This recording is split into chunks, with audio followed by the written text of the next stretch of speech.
الا اللہ واشهد ان محمدا عبده ورسوله۔ السلام علیکم ناظرین، پچھلے ایپیسوڈ میں آپ نے دیکھا کہ عثمان کے خواب میں اس کے دادا سلیمان شاہ آئے تھے اور پھر عثمان اپنے دادا سلیمان شاہ کی تلوار لے کر سردار والی جگہ پر بیٹھ گیا تھا۔ اس ایپیسوڈ کے شروع میں عثمان سردار والی جگہ پر بیٹھا ہوا تھا۔ اتنے میں ارطغرل غازی اندر داخل ہوتے ہیں۔ عثمان کھڑا ہو جاتا ہے۔ ارطغرل غازی پاس آ کر پوچھتے ہیں، خیر ہے، تم یہاں کیا کر رہے ہو؟ عثمان کہتا ہے، مجھے ایک خواب آیا اور میں جاگ گیا۔ میں نے خواب میں دیکھا کہ ایک بزرگ آدمی آپ کی سیٹ پر بیٹھا ہوا تھا۔ میں نے ان سے پوچھا تو انہوں نے کہا کہ میں تمہارا دادا سلیمان شاہ ہوں۔ وہ پہاڑوں کی طرح بڑے تھے بابا۔ انہوں نے مجھے تلوار اور چولہے کی حکمت بتائی۔ پھر میں جاگ گیا اور یہاں آ گیا۔ میں اپنے دادا کی تلوار کے ساتھ یہاں بیٹھنا چاہتا تھا بابا۔ آپ ناراض تو نہیں ہوئے؟ ارطغرل غازی کہتے ہیں، بیٹھو بیٹا۔ عثمان دوبارہ بیٹھ جاتا ہے۔ پھر ارطغرل غازی اس کے پاس بیٹھ کر کہتے ہیں، دیکھو بیٹا، ایک اصل سردار کی عظمت پہاڑ سے بھی بڑی ہوتی ہے، لیکن ایسے ہی اس کا بوجھ بھی بڑا ہوتا ہے۔ اگر ایک آدمی اتنا مضبوط نہ ہو تو وہ کچلا جاتا ہے۔ تمہیں اس دل کی ضرورت ہوتی ہے جو اس اذیت کو برداشت کر سکے۔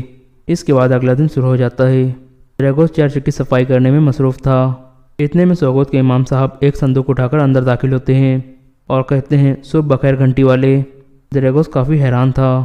امام صاحب پوچھتے ہیں، تم اتنے حیران کیوں ہو؟ ریگوس کہتا ہے، میں حیران ہوں کہ آپ کو اس چرچ میں داخل ہونے کی اجازت ہے۔ مولانا صاحب کہتے ہیں، جب مقصد لوگوں کی مدد کرنا ہو تو پھر ہم عقیدوں کو نہیں دیکھتے، بلکہ ہم کہیں بھی جا سکتے ہیں۔ اس صندوق میں عیسائی لوگوں کے لیے امداد ہے، کیونکہ ہمارا مذہب سب کے لیے رحم دلی سکھاتا ہے۔ دریغوس کہتا ہے کہ آپ ایسا کر کے عیسائی لوگوں کو مسلمان کرنا چاہتے ہیں۔ مولانا صاحب کہتے ہیں، اگر میرا مقصد یہ ہوتا تو پھر میں خود یہ چیزیں ان میں بانٹتا، لیکن میں اسے تمہارے پاس لایا تاکہ تم بانٹ سکو۔ ہمارا مقصد صرف ضرورت مندوں کی مدد کرنا ہے، صرف اللہ ہی گواہ کافی ہے۔ دریغوس کہتا ہے، میں ایک غریب گھنٹی والا ہوں، میں کچھ متجسس تھا، میری بدتمیزی کو معاف کر دیں۔ تمام مذاہب اچھے ایمان اور رحم دلی کا حکم دیتے ہیں، آپ کے مذہب میں فرق کیا ہے؟ مولانا صاحب کہتے ہیں، اسلام اللہ کا واحد مذہب ہے۔ حضرت عیسیٰ علیہ السلام کو پیغمبر ماننا ہمارے مذہب کا لازمی حصہ ہے، لیکن عیسائی لوگ ہمارے پیغمبر کو نہیں مانتے۔ اسی طرح حضرت موسیٰ علیہ السلام کو ماننا بھی ہمارے مذہب کا لازمی حصہ ہے، لیکن یہودی لوگ ہمارے پیغمبر کو نہیں مانتے۔ اسلام تمام مذاہب کی تکمیل ہے، اللہ اس دین کی حفاظت خود کرتا ہے۔ اس کے بعد ایک منظر سامنے آتا ہے جہاں ارطغرل غازی اور ان کے سپاہی کھڑے تھے۔ ترغت کہہ رہا تھا، ہو سکتا ہے کہ قلعے والوں نے آلنجک کے ساتھ اتحاد کر لیا ہو، لیکن اللہ کے حکم سے وہ ہمیں نقصان نہیں پہنچا سکتے سردار۔ ارطغرل غازی کہتے ہیں، اگر انہوں نے میرے کہنے کے مطابق کام کیا تو آلنجک کے پنجے کسی کام کے نہیں رہیں گے۔ اتنے میں اورانوس بھی اپنے سپاہیوں کے ساتھ وہاں پہنچ جاتا ہے۔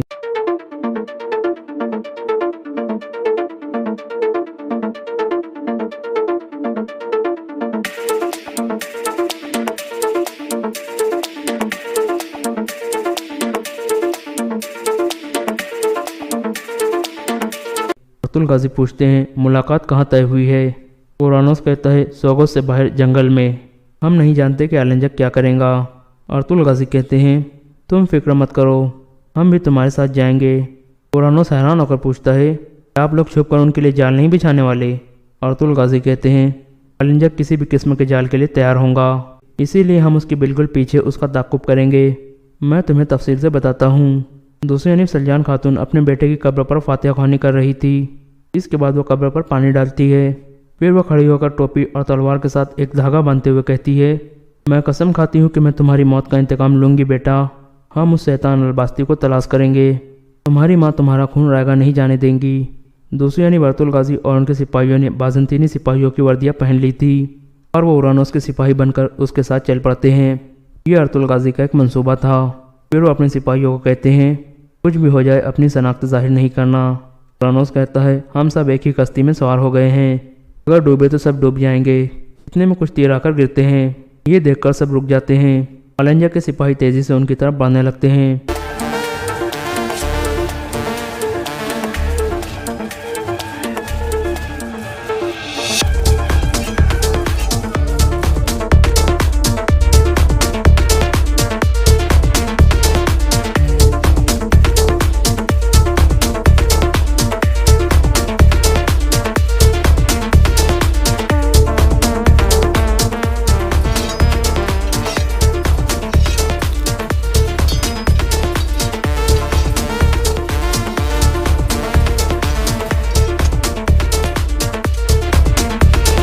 اس طرح منگول سپاہی انہیں گھیرے میں لے کر سب کی تلواریں لے لیتے ہیں۔ اتنے میں آلنجک بھی سامنے آ جاتا ہے، بے بولت بھی اس کے ساتھ تھا۔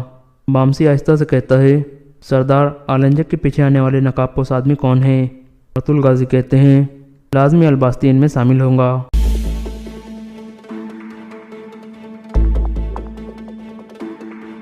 پھر اورانوس ایک خط نکال کر آگے بڑھتا ہے۔ آلنجک اس کے پاس آ کر کہتا ہے، میں سن رہا ہوں دریگوس، بولو ذرا، تم مجھے کیا بتانا چاہتے ہو؟ اورانوس کہتا ہے، میں یہاں آپ کو کہنے آیا ہوں کہ آپ ماضی کو بھول کر مجھے معاف کر دیں اور مجھے اپنا ایک وفادار غلام بنا لیں۔ آلنجک کہتا ہے، میں تم جیسے کتے کو اپنا غلام بنانے کی بجائے تمہاری کھال سے اپنے جوتے بنانا پسند کروں گا۔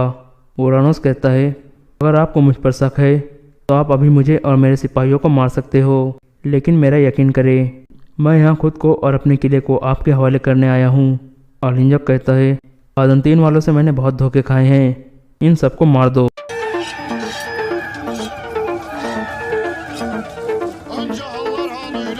اتنے میں اورانوس کہتا ہے، میرے ہاتھ میں خانوں کے خان ہلاکو خان کا خط ہے۔ یہ سن کر آلنجک کہتا ہے، رک جاؤ۔ سب رک جاتے ہیں۔ پھر اورانوس کہتا ہے، میں نے یہ خط ارطغرل کے سوگوت والے سرائے محل سے حاصل کیا ہے۔ آلنجک خط کھول کر دیکھتا ہے اور پھر ہلاکو خان کی عزت میں نیچے بیٹھ جاتا ہے۔ پھر وہ غور سے پڑھنے لگتا ہے۔ اس کے بعد وہ کھڑا ہو کر کہتا ہے، تو خانوں کے خان ہلاکو خان چاہتے تھے کہ میں تمہارا قلعہ لے لوں۔ ارطغرل نے میرے خلاف چال چلی۔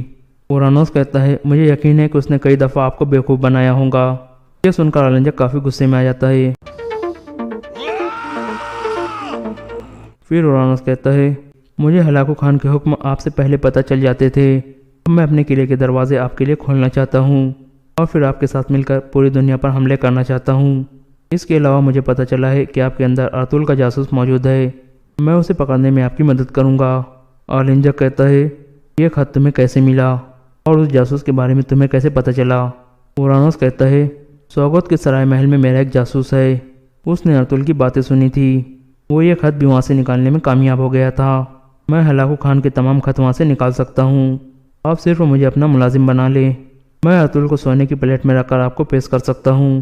آلنجک کہتا ہے، اب تم قلعے واپس جاؤ دریگوس اور میرے حکم کا انتظار کرو، ہم جا رہے ہیں اور تم میرے ساتھ آؤ الباستی۔ یہ کہہ کر وہ چل پڑتا ہے۔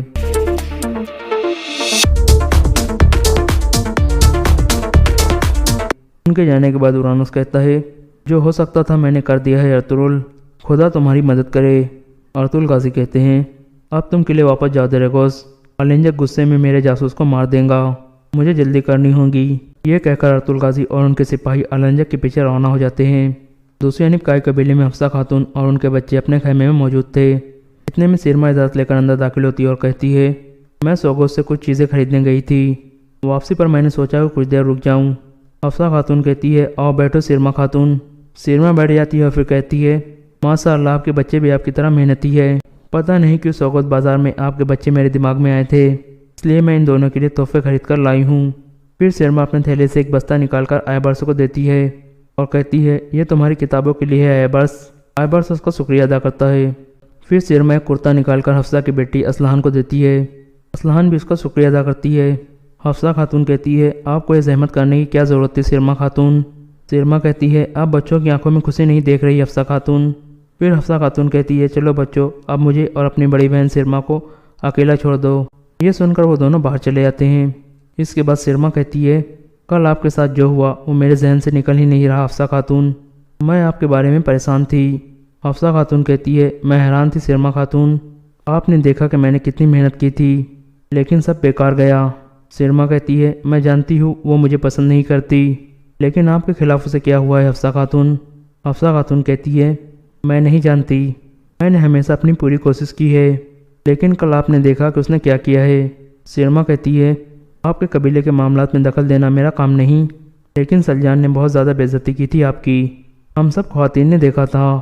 حفصہ کہتی ہے، میں نے اس کی ہر بات مانی اور اس کی عزت بھی کی، لیکن کوئی فائدہ نہیں ہوا۔ سیرما کہتی ہے، میں نے سنا ہے کہ سلجان خاتون سے پہلے قبیلے کے معاملات آپ دیکھتی تھی، ہو سکتا ہے اس بات سے سلجان جلتی ہو، آپ کو محتاط رہنا ہوگا، میں نہیں چاہتی کہ آپ کو کوئی نقصان ہو۔ یہ سن کر حفصہ خاتون سوچ میں پڑ جاتی ہے۔